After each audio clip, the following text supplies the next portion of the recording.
चलिए, एक एडजस्टमेंट हमारा पेंडिंग था, कुछ क्वेश्चंस किए हमने। तो एक एडजस्टमेंट पेंडिंग था, इन्वेस्टमेंट फ्लक्चुएशन फंड या फिर रिजर्व। सबसे पहले हमें समझना होगा कि भाई इन्वेस्टमेंट फ्लक्चुएशन रिजर्व या फंड होता क्या है, उसके बाद इसके क्या क्या ट्रीटमेंट हो सकते हैं, और जो ये ट्रीटमेंट मैं करवाऊंगा ये ट्रीटमेंट एप्लीकेबल होगा हमारा चैप्टर नंबर 3 पे, चैप्टर नंबर 4 पे, चैप्टर नंबर 5 पे और चैप्टर नंबर 6 पे। चैप्टर का नाम changing profit sharing ratio, chapter का नाम एडमिशन ऑफ पार्टनर, चैप्टर का नाम रिटायरमेंट ऑफ पार्टनर, चैप्टर का नाम डेथ ऑफ पार्टनर। डिसोल्यूशन पे ये अप्लाई नहीं होगा 8वें चैप्टर पे, वहां पे अलग रहेगा हमारा, ठीक है ना। तो सबसे पहले इन्वेस्टमेंट फ्लक्चुएशन फंड देखते हैं। मान लेते हैं कि एक बिजनेसमैन है, सपोज करो मिस्टर ए। जो मिस्टर ए है एक बिजनेसमैन है, तो बिजनेस के अंदर बिजनेस के पास जब सारे खर्चे को पूरा करने के बाद जब प्रॉफिट बच जाता है, जिसको हम सरप्लस अमाउंट बोलते हैं, उस पैसे को वो चाहता है कि कहीं हम ऐसी जगह इन्वेस्ट कर दें, ऐसी जगह पैसे को लगा दिया जाए जिससे कि इसके अंदर बेनिफिट हो। मान लिया जाए, सपोज करो कि आपके बिजनेस के अंदर सारी चीजें अवेलेबल हो चुकी है, कैपिटल जितनी चाहिए थी उतनी कैपिटल आपके पास पूरा है, मशीनरी आपके पास है, बिल्डिंग है, मतलब आपको अब कोई भी चीज नहीं चाहिए। तो अब क्या चाहेगा बिजनेसमैन कि अब यार फिर भी हमारे पास जो प्रॉफिट कमा के पैसे बच रहा है, उस पैसे को ऐसी जगह कहीं लगाते हैं जिससे कि हमारे पैसे का जो है मल्टीप्लिकेशन ज्यादा तेजी से हो जाए। फॉर एग्जाम्पल कहां कहां वो लगाने का सोच सकता है, जैसे वो सोच सकता है कि यार कोई हम जमीन खरीद लेते हैं, या फिर सोचेगा यार एक काम करते हैं गोल्ड में इन्वेस्टमेंट कर देते हैं। पर्पस क्या है समझना इसका। अगर इसके पास मान लेते हैं कि 10 लाख रुपए सरप्लस अमाउंट है, तो 10 लाख रुपए में से वो अगर लैंड में लगाता है तो वो सोच रहा है कि 2-4 साल बाद ये डबल हो जाए या कुछ ना कुछ तो रिटर्न मिले मुझे उससे। आपके पास भी अगर एक्स्ट्रा पैसे होगा तो आप यही सोचोगे यार पैसे सब कुछ आपके जब पूरे हो गए, सब कुछ आपके पास हो गया, सारे आपके जितने भी खर्चे थे पूरे हो गए, जो सामान लेना था ले लिया, फिर जब पैसे बचेगा तो आपका दिमाग यही चलेगा इस पैसे को कहीं ऐसी जगह लगाया जाए। बैंक में रख के तो फायदा है नहीं, क्योंकि बैंक के अंदर अगर आपने 10 लाख रुपए रखे मान लो एग्जाम्पल, तो आपके रहेंगे कितने? 10 लाख ही रहेंगे। हाँ, थोड़ा मोड़ा थोड़ा सा ब्याज आपको मिल सकता है, उस ब्याज का आप क्या वैल्यू करोगे, मतलब कि नहीं, आपके अंदर डिजायर है कि 10 लाख के अगर मेरे 15 लाख हो जाए, 12 लाख हो जाए, 13 लाख हो जाए, 20 लाख हो जाए, तब तो भैया मजा आए कुछ इस अमाउंट के अंदर। अब 10 लाख पे मैंने बोला 1000 रुपए का ब्याज मिल गया, आप बोलोगे क्या फायदा, उसका कोई मतलब ही नहीं रहता, मतलब इतने कम अमाउंट का। तो आपकी इच्छा क्या है कि जो पैसा एक्स्ट्रा है उसको हम मल्टीप्लाई ज्यादा टाइम करें। तो एक सिंपल सा है, अकाउंट्स या बिजनेस स्टडी में आपने सुना होगा कि more than risk more than gain. जितना ज्यादा आप रिस्क लोगे उतना ज्यादा आपको प्रॉफिट भी होगा। अब रिस्क लेने का मतलब क्या है? रिस्क लेने का मतलब यह है कि आप पैसे को इन्वेस्टमेंट जहां भी कर रहे हो वहां पे आपको हो सकता है कि 2 गुने पैसे हो जाए, और यह भी पॉसिबिलिटी है कि वो आधा हो जाए, और यह भी पॉसिबिलिटी है कि ना बचे वो पैसा, सारा का सारा वहां पे लॉस हो जाए। इसी को रिस्क बोला गया है। यहां पे रिस्क का मतलब जो पैसे लगाओगे उसके डूबने के चांसेस भी हैं, तो ये रिस्क है, और बढ़ने के भी चांसेस है, तो ये फायदा है। इसको क्या बोला गया? गेन बोला गया। तो नाउ आपने गोल्ड में लगा दिया, तो गोल्ड मैं मानता हूं कि काफी सेफर साइड है और इसके अंदर इतनी जल्दी वैल्यू नहीं होगी। अभी मान लो 1 लाख रुपए का मान लेते हैं 1 तोला है, तो आने वाले 2-3 साल में 5 लाख रुपए तोला तो मुझे नजर नहीं आ रहा होगा। ये अगर 5 लाख रुपए तोला हो भी जाता है तो लोग गोल्ड लेना ही बंद कर देंगे, वो तो फिर है ना। अब लैंड के अंदर मल्टीप्लिकेशन बढ़ सकता है, जमीन में पैसे लगाए तो वहां पे बढ़ने के चांसेस है, और ऐसे ही पैसे लगा सकते हैं मान लेते हैं शेयर मार्केट में। अब शेयर मार्केट के अंदर भी पैसे बढ़ सकते हैं। शेयर मार्केट के अंदर कैसे बढ़ेंगे पैसे? आप पैसे लगाते हो तो डेली बेसिस पे उसमें कुछ ना कुछ फ्लक्चुएट होता है, वो इंक्रीज भी हो जाता है। जैसे मैं फॉर एग्जांपल आपको बताऊं कि अगर आपने फॉर सपोज करो कोविड के टाइम पे एक शेयर्स था टाटा मोटर, था नहीं है, अगर आपने टाटा मोटर 60 रुपए लगाए होते तो आज उसकी कीमत है 1200 रुपए। अब कितना टाइम बढ़ गया? अब कोविड कितने पहले आया था? 2000। अगर उस टाइम पे आपने इसका शेयर 60 रुपए का था, अगर उस टाइम आपने इसमें कितने लगाए होते? 60 रुपए, तो आज कितने हो जाते आपके? 1200 रुपए हो जाते हैं। तो कितनी तेजी से ये बढ़ गया, कितने टाइम मल्टीप्लाई हो गया। और ऐसे ही दूसरा अगर मैं एग्जांपल लूं कि अगर आपने उस टाइम पे यस बैंक में पैसे लगाए होते तो उस टाइम 80 रुपए का था, आज 20 रुपए का हो गया। तो यहां पे आपका रिस्क भी है। आपको अगर पता चल जाए कि 60 वाला शेयर 1200 का होगा, पक्का होगा, तब तो आप पढ़ाई लिखाई छोड़ो, घर जमीन बेच के फटाफट मल्टीप्लाई कर लेंगे, क्या दिक्कत है उसमें। तो ये क्या होता है, हमें पता नहीं होता, ये बस हम एक क्या करते हैं, एक जजमेंट के हिसाब से, अपने लॉजिक के हिसाब से, डिमांड सप्लाई के हिसाब से हम क्या करते हैं, पैसे लगाते हैं उसके अंदर। ठीक है ना। तो हुआ ये, इसने कंपनी ने क्या करा, कंपनी के पास पैसे थे, कंपनी ने क्या करा भैया, यहां इन्वेस्ट कर दिया। कंपनी ने इन्वेस्ट कर दिया, सपोज करो शेयर मार्केट में इन्वेस्ट कर दिया कंपनी ने 10 लाख रुपए, और शेयर मार्केट में इन्वेस्ट कर दिया। अब जब इन्वेस्ट किया कंपनी ने शेयर मार्केट में, तो इसके दोनों हैं। अब यहां पे क्या क्या हो सकता है इन्वेस्टमेंट करने से? यहां पे हमारे 3 पॉसिबिलिटी बन सकते हैं। पहला पॉसिबिलिटी, अकाउंट्स कहता है लॉस मानो आप, क्योंकि प्रूडेंस प्रिंसिपल क्या कहता है, लॉस को पहले ध्यान दो आप। दूसरा पॉसिबिलिटी आपका हो सकता है कि आपको क्या हो जाए, प्रॉफिट हो जाए। तो जब प्रॉफिट होगा तब देख लेंगे, इसमें चिंता की कोई दिक्कत ही नहीं है। और तीसरा पॉसिबिलिटी क्या हो सकता है हमारा, कोई चेंज ही ना हो, कोई चेंज ना हो, है ना पॉसिबिलिटी। ये 3 पॉसिबिलिटी बने आपके, या तो हो सकता है नुकसान हो जाए, या हो सकता है प्रॉफिट हो जाए, या हो सकता है कोई चेंज ना हो। तो अकाउंट्स का जो प्रूडेंस प्रिंसिपल है, कंजर्वेटिव प्रिंसिपल, वो कहता है कि भैया अगर आपका कोई नुकसान ही नहीं होगा तो उसमें डरने की जरूरत नहीं है, उसके लिए कोई प्रोविजन बनाना है कि आपको नहीं बनाना। लेकिन अगर देखा जाए प्रॉफिट हो जाए तो क्या कहते हैं, all anticipated profit should be ignored. उसे क्या करते हैं हम, इग्नोर कर दो भाई, जब होगा तब देख लेंगे, इसमें कोई दिक्कत नहीं है। अगर प्रॉफिट अचानक से हो भी जाता है तो बिजनेस का हेल्थ अच्छा हो जाएगा, बिजनेस और ग्रो करेगा, हमारे पास पैसा आ जाएगा और हम अपने बिजनेस को एक्सपेंड कर सकते हैं, डरने वाली कोई बात नहीं है। लेकिन लॉस अगर आपको लग रहा है कि फ्यूचर में हो सकता है, तो आज से ही उसकी तैयारी करो कि जिस दिन लॉस होगा ना, तो शायद उस दिन ऐसा भी हो सकता है कि आपका बिजनेस बंद ही हो जाए। ये प्रिंसिपल कहता है। तो अगर लॉस हो, आपको तीनों प्रोबेबिलिटी सोचना है, क्या क्या हो सकता है, लॉस भी, तो प्रॉफिट में कोई चिंता नहीं है, तो यहां पे कुछ भी, कोई रिजर्व बनाना है क्या, यहां पे नहीं बनाना। नो चेंज में कोई रिजर्व बनाना है क्या, नहीं बनाना। अब लॉस के केस में रिजर्व बनाना पड़ेगा। रिजर्व का मतलब, आप अगर 5 लाख रुपए प्रॉफिट कमाते हो तो इस प्रॉफिट में से कुछ हिस्सा आप ये मान के चलो कि सपोज करो 10% का अगर शेयर मार्केट में गिरावट आ जाती है तो मेरा लाख रुपए का नुकसान हो जाएगा। तो मैंने इस प्रॉफिट में से 1 लाख रुपए हटा के रख दिए कि अगर 1 लाख का नुकसान भी हो जाता है तो मेरे ज्यादा फर्क नहीं पड़ेगा मुझे, मैं इतनी टेंशन नहीं, मतलब कि फ्यूचर में होने वाले नुकसान को मैं आज ही मान लूंगा। ठीक है ना। जैसे सिंपल सा एग्जांपल लूं, अगर आपका कोई पेपर खराब गया है तो आप मान लो कि उसमें नंबर नहीं आएंगे, उसमें फेल होने के चांसेस भी है। आज ही तैयार हो जाओ। अब रिजल्ट आने के बाद रोने पीटने का क्या फायदा। अब रिजल्ट आ गया, फिर बोला ये हो गया, वो हो गया, ऐसा हो गया। भाई तुम्हें पहले ही पता था ऐसा रिजल्ट आएगा।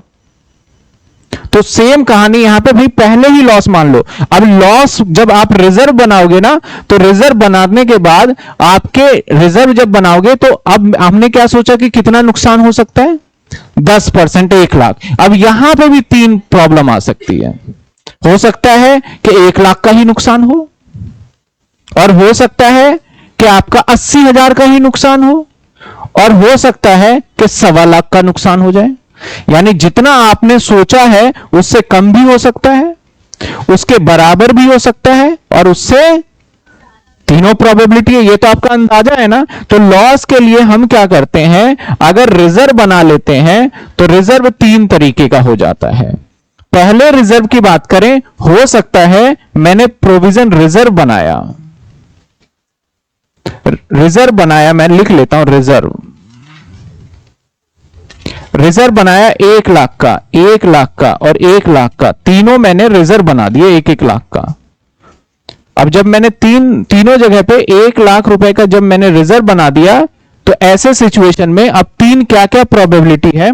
पहले केस में मेरा जो मार्केट वैल्यू है, क्योंकि शेयर मार्केट में पैसे लगाए हैं तो उसकी आज की वैल्यू क्या है, इससे तो जजमेंट करोगे आप कि आपका क्या नुकसान क्या फायदा है। आपने कोई शेयर खरीदा था 100 रुपए का, आपका नुकसान फायदा निकालने का है। अगर 2 साल पहले खरीदा था तो आज उसकी वैल्यू क्या है उससे पता कर लोगे फटाफट। तो मैंने आज मार्केट वैल्यू पता करा, तो मेरा इन्वेस्टमेंट का मार्केट वैल्यू था 9 लाख। कितने का मार्केट वैल्यू आ गया, 9 लाख रुपए का। तो भाई आप पहले से ही 1 लाख रुपए के लिए तैयार भी थे। आपका इन्वेस्टमेंट था कितने का, 10 लाख। 10 लाख में से आपका इन्वेस्टमेंट अब कितने का बचा, तो 1 लाख का नुकसान है ना, उस नुकसान के लिए तो पहले से तैयार थे। तो अब ये एक्चुअल नुकसान आप कहीं एंट्री करोगे ही नहीं, क्योंकि आप पहले से ही करके बैठे थे। ना तो ये पार्टनर्स कैपिटल में जाएगा, ना ये रिवैल्यूएशन में जाएगा। अब बैलेंस शीट के अंदर 9 लाख रुपए हमारा दिखा देंगे बस। और ये रिजर्व कैसे होता है बैलेंस शीट में, पता है आपको कैसे मिलेगा, ये ऐसे मिलेगा। इन्वेस्टमेंट मिलेगा, इन्वेस्टमेंट 10 लाख, और रिजर्व जो मिलेगा वो मिलेगा 1 लाख, जिसको हम बोलेंगे इन्वेस्टमेंट फ्लक्चुएशन रिजर्व। लिखा होगा साफ साफ, इन्वेस्टमेंट फ्लक्चुएशन रिजर्व। तो जब आपको ये बैलेंस शीट के एसेट्स में मिल रहा है और नीचे एडजस्टमेंट में कहता है जी 9 लाख का हो गया, मैंने कोई बात नहीं, 1 लाख रुपए तो हमारे पास पहले से ही था, तो हम नई बैलेंस शीट में क्या करेंगे, 9 लाख रुपए इन्वेस्टमेंट लिख देंगे और रिजर्व सब हटा देंगे, अब नहीं बचा हमारे पास। समझ में आई बात आपको, नो प्रॉफिट नो लॉस। अगर आप जर्नल एंट्री की बात करते हो इसकी, तो जर्नल एंट्री क्या होगा, हमारा रिजर्व खत्म हो जाएगा डेबिट, और इन्वेस्टमेंट कम हो जाएगा 1 लाख रुपए से। तो रिजर्व अकाउंट या investment fluctuation account reserve debit, और 2 में क्या हो जाएगा हमारा, 2 में हो जाएगा हमारा यहां पे इन्वेस्टमेंट, क्योंकि इन्वेस्टमेंट की वैल्यू भाई कम हुई है, लेकिन इस कमी का इंपैक्ट नहीं आने वाला। तो एंट्री हो जाएगा हमारा रिजर्व या इन्वेस्टमेंट को मैं शॉर्ट फॉर्म में लिख देता हूं IF, investment fluctuation reserve, IFR कर दिया।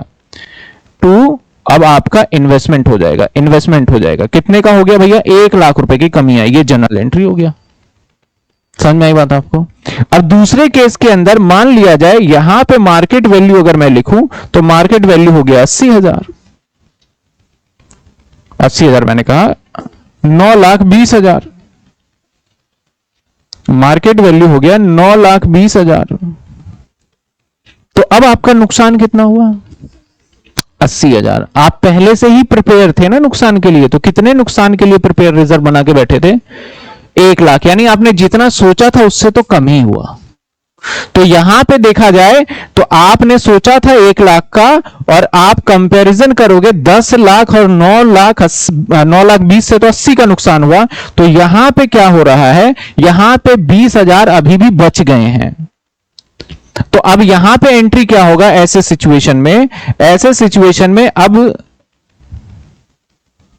ऐसे सिचुएशन में क्या होगा, जो 20,000 बच गए हैं, इस 20,000 को पार्टनर्स कैपिटल में डिस्ट्रीब्यूट कर दिया जाएगा इन द ओल्ड रेशियो में, और बाकी हमारा जो इन्वेस्टमेंट है वो इन्वेस्टमेंट नई बैलेंस शीट में कितने आने वाली है, 9 लाख, और रिजर्व भी हमारा खत्म हो जाएगा। रिजर्व क्या होगा, खत्म हो जाएगा, रिजर्व हमारा पूरा खत्म हो जाएगा। समझ रहे हो बात, रिजर्व क्या होगा, खत्म। जर्नल एंट्री रिजर्व कितना, पूरा खत्म। जर्नल एंट्री क्या होगा सोचो, सबसे पहले तो हम रिजर्व करेंगे IFR, investment fluctuation reserve, 1 lakh का खत्म, और 2 में कर देंगे हमारा इन्वेस्टमेंट कम हो गया भाई, कितने का, इन्वेस्टमेंट कम कितने का हो गया, 80,000। अब 20,000 बांट दो, मैंने बोला पार्टनर्स कैपिटल में, तो किसमें बटेगा, मान लेते हैं X है और Y है, रेशियो 1:1 है, तो 10,000 बच जाएगा। सिंपल, समझे?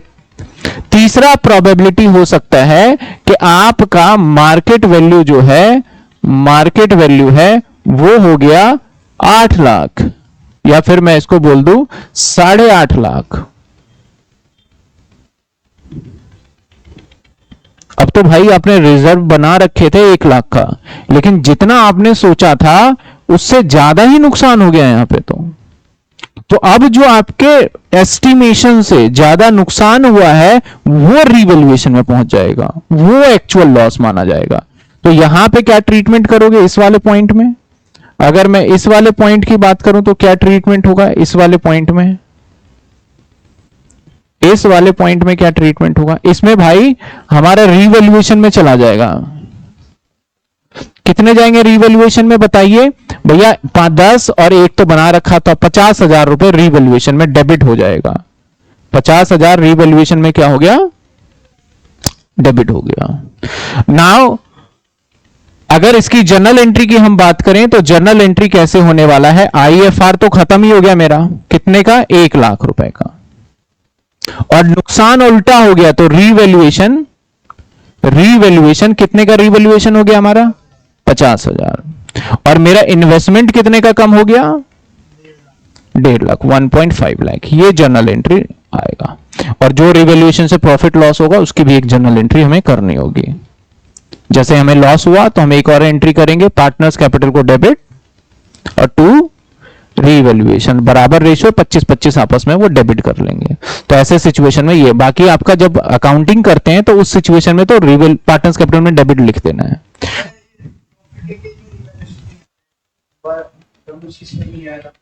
अभी प्रॉफिट का कराए कहां? क्रॉस लगा, अभी तो लॉस का चल रहा है हमारा। ये वाला है जब आपका जितना आपने सोचा उतना नुकसान हुआ, ये जितना सोचा उससे कम नुकसान हुआ तो प्रॉफिट मत बोलो, प्रॉफिट तो तब होगा 10 का सामान 12 में हो गया, है ना? यहां भी लॉस ही है लेकिन हमारी उम्मीद से कम है, तो भैया मैं अपने प्रॉफिट को लॉस मान रहा था, अब हुआ नहीं तो रख लूंगा। अब मैंने सोचा मेरा नुकसान होगा और नुकसान हुआ ही नहीं, तो मेरे ही पैसे बांट दूं किसी में जाके, मैं मेरे ही पैसे हैं, वो नुकसान तो मैं अपने पास दोबारा रख लेता हूं। तो पार्टनर्स क्या करते हैं? अपने कैपिटल में क्रेडिट कर देते हैं। तो फायदा हुआ ही नहीं ना मेरा। अब मेरे जेब में 10 रुपए मेरे हैं, मैं सोचा खो जाएगा यार तो नुकसान हो सकता है, अब खोया ही नहीं, तो फायदा हो गया क्या मेरा? नहीं हुआ। तो मेरे पास मेरे 10 ही हैं। फायदा तो तब होगा जब इन्वेस्टमेंट की वैल्यू क्या होंगे? इंक्रीज हो जाएगा। अगला देखो, प्रॉफिट की बात करते हैं। अगर मैं प्रॉफिट की बात करूं तो रिजर्व कितने का है? रिजर्व कितने का है? 1 लाख का। नाउ मार्केट वैल्यू कंसीडर करते हैं। देखो मार्केट वैल्यू जो कंसीडर करते हैं वो हो गया हमारा 10,50,000। अब इसे फायदा बोलेंगे हम, इन्वेस्टमेंट की वैल्यू बढ़ गई। तो अब क्या करेंगे हम? ऐसे सिचुएशन में क्या होगा? ऐसे सिचुएशन में फायदा हो गया, कितने का फायदा हुआ? 1,50,000, जो कि पता है कहां चला जाएगा? रिवैल्यूएशन के, इन्वेस्टमेंट बढ़ गया हमारा। और भैया जो रिजर्व करा उसका क्या? 1 लाख रुपए का जो रिजर्व है वो पार्टनर्स कैपिटल में बढ़ जाएगा। अच्छा 50,000, सिर्फ 50,000 है ये। अरे सिर्फ 50,000, ठीक है, समझ में आया? और जो 1 लाख रुपए हमारा रिजर्व था उसको क्या करोगे? उसको बांट लेंगे सारे पार्टनर्स के, क्योंकि नुकसान हुआ ही नहीं, मेरा ही पैसा तो भैया बांट लो। जर्नल एंट्री कैसे होगा इसका? जर्नल एंट्री की बात करें तो आईएफआर खत्म तो करना ही करना है, आईएफआर टू पार्टनर्स कैपिटल। दूसरा एक फायदा भी हो गया, एक और एंट्री जनरेट करना होगा, क्या? इन्वेस्टमेंट बढ़ गया, और टू रिवैल्यूएशन। जब आप अकाउंटिंग करोगे तो उससे भी जर्नल एंट्री कर सकते हो। अभी तो मैं बताता जा रहा हूं कि क्या क्या जर्नल एंट्री होगा। यहां तक बात समझ में आई आपको? तो इन्वेस्टमेंट फ्लक्चुएशन रिजर्व इसलिए बनाया जाता है कि फ्यूचर में अगर नुकसान होगा उससे बचने के लिए। अगर नुकसान नहीं हुआ तो पार्टनर्स का सारा हो जाता है, अगर उतना ही नुकसान हो गया, जैसे कि मैंने इस वाले पहले वाले एग्जांपल में, तो कोई किसी का नहीं रहेगा। अगर नुकसान कम होता है तो फिर भी पैसे बच रहे हैं, फिर पार्टनर्स बांट लेंगे। अगर प्रॉफिट हो गया तो उस सिचुएशन में हम क्या करते हैं? जाके जितना फायदा हुआ उससे रिवैल्यूएशन में भेज देंगे। तीसरा क्या है? No change. नो चेंज का मतलब, अब मान लिया जाए हमारा कितने का रिजर्व बना रखा था हमने साहब, रिजर्व बना रखा था हमने 1 लाख का, और जो मार्केट वैल्यू है मेरा इन्वेस्टमेंट का वो 10 लाख है। मार्केट वैल्यू इन्वेस्टमेंट का आज की डेट पे कितने की है? 10 लाख का। रिजर्व कितने का बनाया था? और हमारा इन्वेस्टमेंट खरीदा भी कितने का गया था? जो अगर 10 लाख का ही खरीदा गया था और 10 लाख आज भी है तो नुकसान तो हुआ नहीं। तो अब क्या करना चाहिए हमें? जो रिजर्व का पैसा है उसे आपस में डिस्ट्रीब्यूट कर लेना चाहिए। तो यहां पे क्या होगा, जो रिजर्व का पैसा है वो पार्टनर्स कैपिटल में डिस्ट्रीब्यूट हो जाएगा। इससे ज्यादा कोई केस ना बना है ना बनेगा, यही केस है इसके अंदर, आईएफआर के अंदर। और मैंने अगेन कहा, कौन आपका जब मैं डिसोल्यूशन आऊंगा तो बहुत बच्चे वहां कंपेयर कर लेते हैं। ये सिर्फ और सिर्फ चैप्टर नंबर 3, 4, 5 और 6 पे अप्लाई होगा, ये वाला जो कॉन्सेप्ट आज मैं करा रहा हूं। तो जब चैप्टर नंबर अगले पे भी जाएंगे ना, तो मैं वहां पे ये वाला एडजस्टमेंट नहीं पढ़ाऊंगा आपको, क्योंकि अब बता दिया मैंने। चैप्टर नंबर 3 के अंदर भी देखोगे तो इलिस्ट्रेशन में 17-18 के पास मिल जाएगा, सेम क्वेश्चन है, वो भी हो जाएगा। और आगे आने वाले चैप्टर के अंदर भी ये कवर अप है। तो देखिए, इसका अगर हम प्रैक्टिकल एक क्वेश्चन देखें, इलिस्ट्रेशन बुक का ही देख लें अगर हम, ये समझ में आया आपको पूरा क्या था कॉन्सेप्ट? अब चलो मैं ऐसे एग्जांपल पूछता हूं। मेरा इन्वेस्टमेंट, मैंने 2 लाख रुपए का एक मैंने शेयर खरीदा और उसके लिए मैंने तैयारी कर रखी थी 20,000 रुपए का, यानी रिजर्व कितना बनाया था? 20,000 का। और मेरा मार्केट में जो इन्वेस्टमेंट है वो 2,10,000 का हो गया। तो अब क्या करेंगे हम?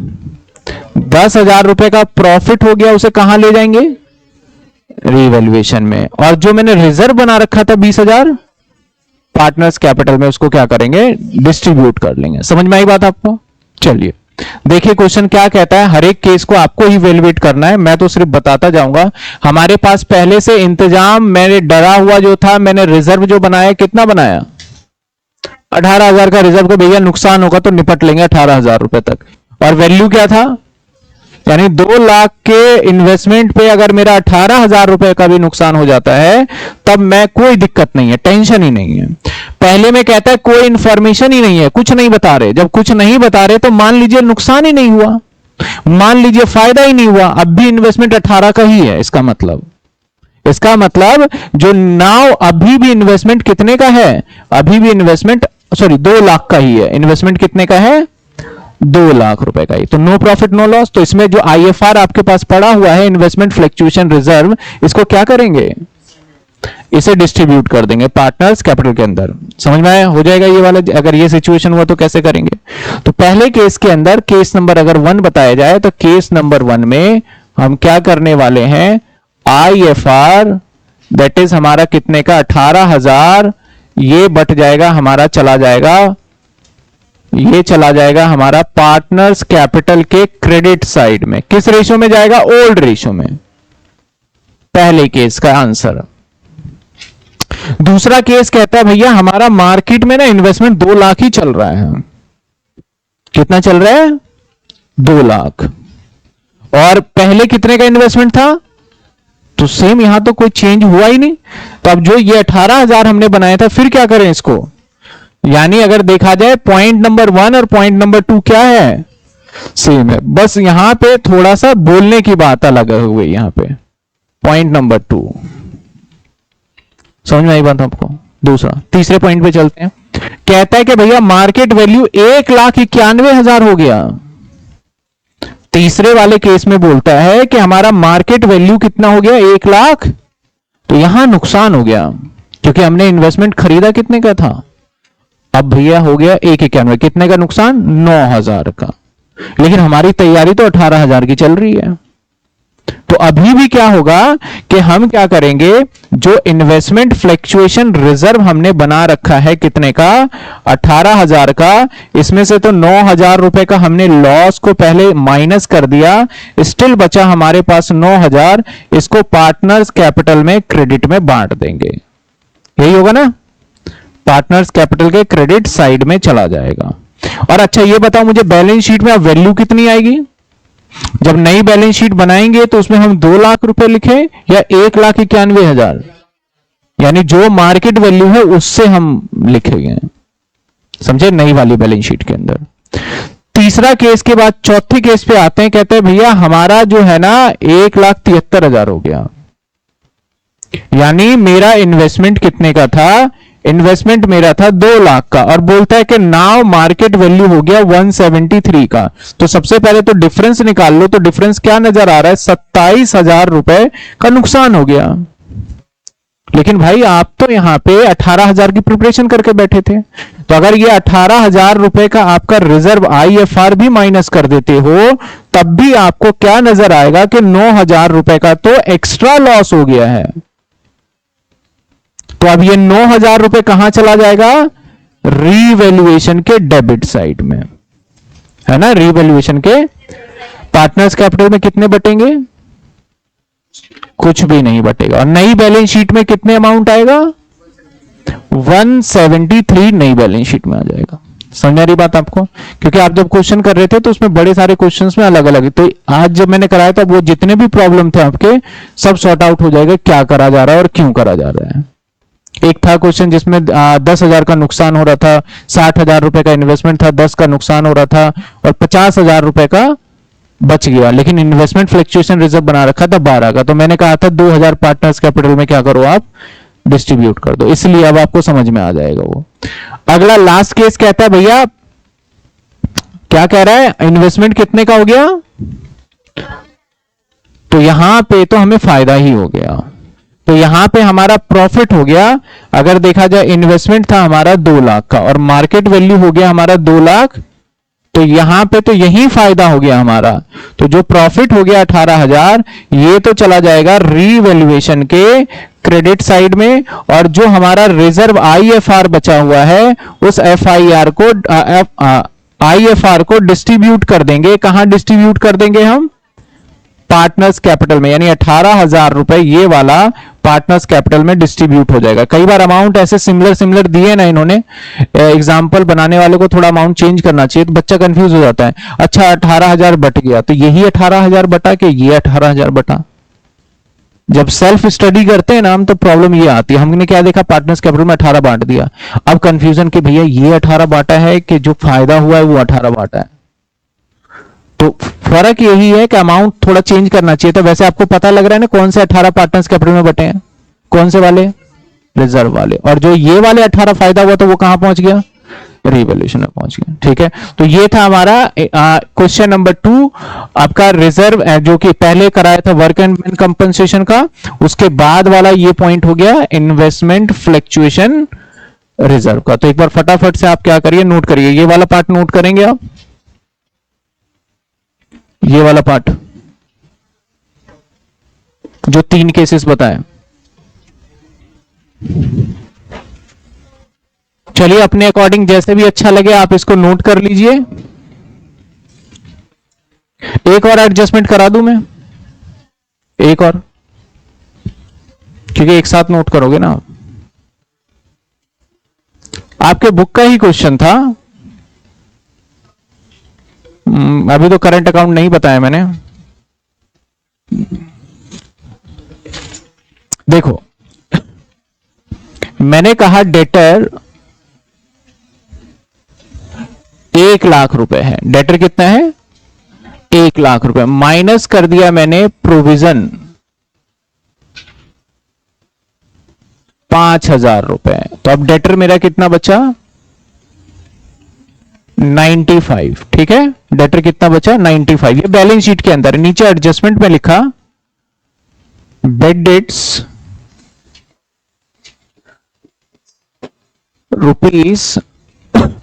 ₹10,000, बेड डेट्स कितना हो गया हमारा, मतलब प्रोविजन 5,000 बना रखा था, ये पुरानी जानकारी है। ये जो इंफॉर्मेशन देख रहे हो ना, ये इंफॉर्मेशन आपको बैलेंस शीट के अंदर गिवन है, ये इंफॉर्मेशन आपको बैलेंस शीट के अंदर गिवन है। नीचे एडजस्टमेंट कहता है बेड डेट्स कितने का हो गया हमारा 10,000 का, and provision for doubtful debts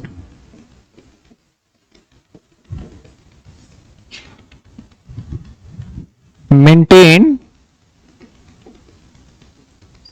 same rate as before, मतलब प्रोविजन फॉर डाउटफुल डेट्स पहले क्या बताते थे कि 10% हो गया, 5% हो गया, 6% हो गया, ऐसे बोला जाता था। अब मैंने परसेंटेज नहीं बताया, मैंने बोला परसेंटेज आपके पास, आप खुद निकालो और खुद कर लो कितना करना है, हम नहीं बताएंगे परसेंटेज। तो इसका मतलब सेम रेट का मतलब आपको पहले यह चेक करना होगा मेरे भाई कि यहां पे कितने परसेंटेज है, यहां पे चेक करना होगा कि यहां पे कितने परसेंटेज पहले लगाया करते थे वो। तो चेक करने का तरीका क्या है, परसेंटेज अगर निकालना है तो PFD divided by debtor into में 100 कर दो। किसी का भी परसेंटेज निकालना होता है तो जितना अमाउंट है उसको डिवाइड पूरे अमाउंट से कर दो और इनटू 100। मार्क्स भी तो ऐसे निकालते हो, 60 नंबर आए तो जितना है 60 और डिवाइडेड बाय 100 इनटू में फिर से 100 करोगे तो आपका 60% आ जाता है। तो यहां पे आपने चेक किया तो कितने आ गए, 5000 और डिवाइडेड बाय कितने कर दूं, डेटर का अमाउंट 1,00,000 और इंटू में 100 किया तो कितने परसेंट आया, 5% आ गया। यानी ये हमें खुद निकालना पड़ा, एग्जामिनर नहीं दे रहा। अब नाउ हम क्या करेंगे, बैलेंस शीट में हमारा डेटर होगा और डेटर कितने का होगा, 1,00,000 का। और डेटर अगर 1,00,000 का है तो सबसे पहले माइनस क्या करते हैं हम, बेड डेट्स। तो रूल तो यही सीखा है कि डेटर में से सबसे पहले क्या माइनस करेंगे, ये अब हम आंसर करने जा रहे हैं, ठीक है ना। तो अगर हम बेड डेट्स माइनस करते हैं तो कितने का बेड डेट्स माइनस होगा, 10,000। तो बचा कितने, अब माइनस क्या करोगे, पीएफडी। तो पीएफडी का परसेंटेज नहीं था, हमने निकाल लिया, कितने परसेंट लगेगा, जो कि आ जाएगा हमारा 4500 रुपए। जो अब हमारा बचेगा 85,500, ये न्यू बचेगा। पहले तो कैलकुलेशन वाला पार्ट समझो, फिर देखेंगे रीवैल्यूएशन कहां कहां क्या जाएगा। समझ में आया कैलकुलेशन। यानी इसमें सीखने वाली बात क्या थी, आपको पहले का एग्जिस्टिंग परसेंटेज कैसे निकाला जाए। अब आगे देखें तो कहां कहां क्या जाएगा, ये नुकसान हो गया, ये चला जाएगा रीवैल्यूएशन में, किस साइड। अब प्रोविजन की बात करते हैं, प्रोविजन कितना बनाया और पहले कितना था, अब तो कम बन गया प्रोविजन। तो अब प्रोविजन भी कहां चला जाएगा, हमारा रीवैल्यूएशन में चला जाएगा। लेकिन बनाया है हमने प्रोविजन, ऐसा नहीं है, तो लेकिन हमने पहले की तुलना में तो कम ही बनाया है, तो जिससे हमारा प्रोविजन कम हो गया। तो अब रीवैल्यूएशन में कहां पहुंच गया हमारा, ये इसका ट्रीटमेंट होगा आपका। समझ में आई बात आपको। जर्नल एंट्री अगर मैं बताऊं तो डेटर कम होगा, तो डेटर कम किससे होता है, प्रोविजन से डेटर कम होता है या बेड डेट से कम होता है, बेड डेट से बताया था। तो पहली एंट्री आप क्या करोगे, बेड डेट्स, बेड डेट्स कितने का 10,000 और 2 में डेटर, डेटर कितने का कम हो गया 10,000 रुपए का। समझे, 10,000 का क्या कम हो गया हमारा, डेटर।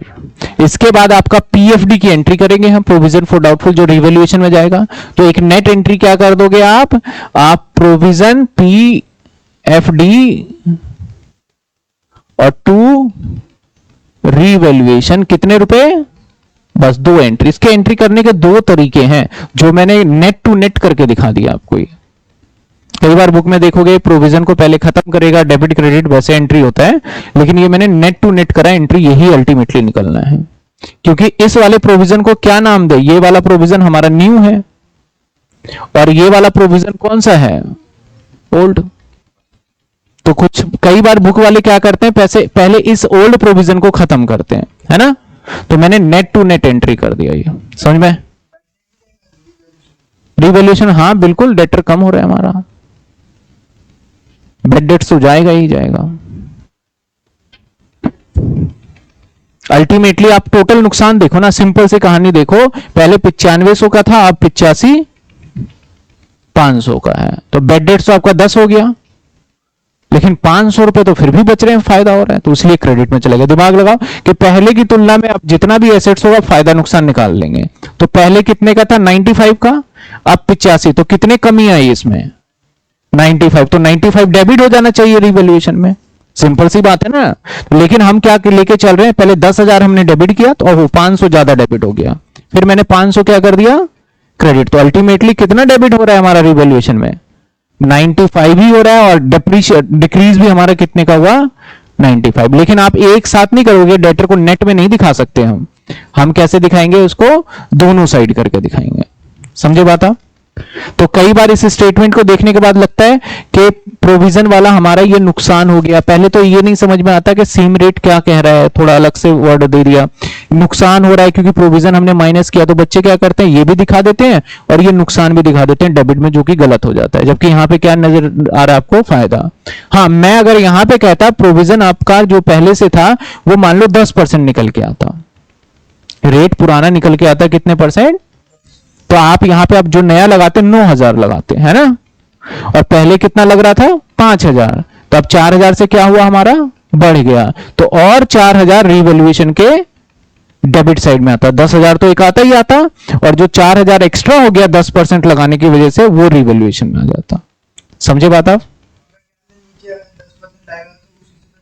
हाँ, मैं तो एग्जाम्पल ले रहा हूं, मान लो यहां पे 10 ही निकला है हमारा, ठीक है ना, तो जैसा भी होगा वो केस के अकॉर्डिंग। तो एक ये था हमारा आपके बुक में, जब जहां खत्म होता है ना, जहां से स्टार्ट होता है ना आपका, देखिए बुक में एक क्वेश्चन नंबर दिखाता हूं मैं आपको, 2 क्वेश्चन है शायद, मैं वही तो कह रहा हूं, नेट टू नेट लेके चल रहा हूं। देखो पहले कितने का था हमारा, 150। अब इसमें से सबसे पहले तो मैं बेड डेट्स माइनस कर दूं, मैं अपने नॉर्मल जो सीखा है एकदम नॉर्मल तरीके से चलते हैं। बेड डेट्स माइनस कर दे, कितना बेड डेट्स हुआ, 12,000, तो बचे कितने, बोलता है और भाई पहले रेट से बना लो, तो पहले का रेट कितना था, तो 10% कितना हो गया, वट निकल के आ जाएगा जो भी आएगा। अगर हम कंपैरिजन करें तो पहले कितना प्रोविजन बना रहे थे हम, अब कितना बना रहे हैं, तो अब यहां पे हमारा प्रोविजन में तो फायदा हो गया, क्रेडिट हो जाएगा कितने रुपए का, 13,800 है, तो 15,000 नहीं, पहले तो 15,000 था ना, तो 15,000 में अगर आप 14,000 माइनस 1 तो 1,200 होगा ना, तो 1,200 रुपए क्या हो गया, और ये हो जाएगा हमारा डेबिट। एक तो ये तरीका जो मैं बता रहा हूं जो बहुत सिंपल है और हम सीखते आए हैं। कई बार क्या होता है बुक के अंदर, या कई बार देखोगे वो पता है क्या करते हैं, जिसमें थोड़ा कंफ्यूजन है और वो थोड़ा डिटेल में जाते हैं। वो कहते हैं कि भैया हमारा था 1.5 लाख और पहले से माइनस क्या कर रखा है हमने, 15,000, तो इस तरीके से आपको दिखा रखा है कितने, 135, और बेड डेट्स कितना हुआ, 12,000। तो उसके पहले क्या करते हैं, यहां से वो 12,000 माइनस कर देते हैं प्रोविजन में से, तो अब बच गया हमारे पास कितना, 3,000। कितने बच गए, तो जब अब बैलेंस जो हम 12,000, हम अल्टीमेटली जब कैलकुलेशन निकालेंगे तो कैलकुलेशन में तो हम माइनस इससे प्रोविजन सेट ऑफ करते हैं, और वो जनरल एंट्री पता है क्या करते हैं, PFD debit to bad debts. ये थोड़ा कॉम्प्लिकेटेड है, मैं बताऊंगा, लेकिन धीरे धीरे। क्या करा उन्होंने, प्रोविजन को खत्म कर दिया किससे, और एक और एंट्री कर देते हैं पीएनएल डेबिट, इस जो बेड डेट्स है उसको पीएनएल में भी डाल देते हैं वो। अब अल्टीमेटली जो 1.5 लाख था, 1.5 लाख में से पहले उन्होंने क्या करा, 10,000 घटाया, ठीक है, 10,000 घटाने के बाद बचा कितना, सॉरी 15,000 घटाया, मैंने 12, तो बचा कितना, 138। अब 138 में वो फिर से लगाएगा 10%, तो कितना हो गया, 13, और अल्टीमेटली कहता है भैया 3 तो मेरे पास पहले से बचा हुआ है, 3 पहले से बचा हुआ है, अब मैं कितना लगाऊंगा, 13,800, तो मुझे और कितना नया प्रोविजन, न्यू फ्रेश प्रोविजन और कितना बना लेना चाहिए, क्योंकि 3 पहले से, तो मुझे 10,800 का फ्रेश प्रोविजन बना लेना चाहिए। एक ये तरीका है, ये थोड़ा कॉम्प्लिकेटेड हो गया, इधर से जाके उधर से जाके, जबकि मैंने ये वाला जो बताया वो मैंने नेट में बताया, बुक के अंदर आपको ये वाला दिखेगा, लेकिन पहले हम ये वाला अगर सीख जाएंगे तो फिर मैं एक और एग्जांपल लेके एकदम दोनों साथ के साथ लेके चलूंगा, तो आपको क्या समझ में आएगा कि भाई ये भी वही बात कह रहा है और ये भी वही बात कह रहा है, दोनों बातें सेम है, बस एक जगह थोड़ा डिटेल में ले गया है। तो आप जर्नल एंट्री कई बार इसमें देखेंगे कि आफ्टर कुछ हिंट दे रखा है, प्रोविजन फॉर डाउटफुल डेट्स तो बताया हुआ है, यहां आप इलस्ट्रेशन में देखेंगे तो मिल जाएगा, ऐसा समझ में आ जाएगा ये। तो चलिए अब दोनों पार्ट आप नोट कर लीजिए, आप यहां से नोट करना स्टार्ट करिए, चलिए।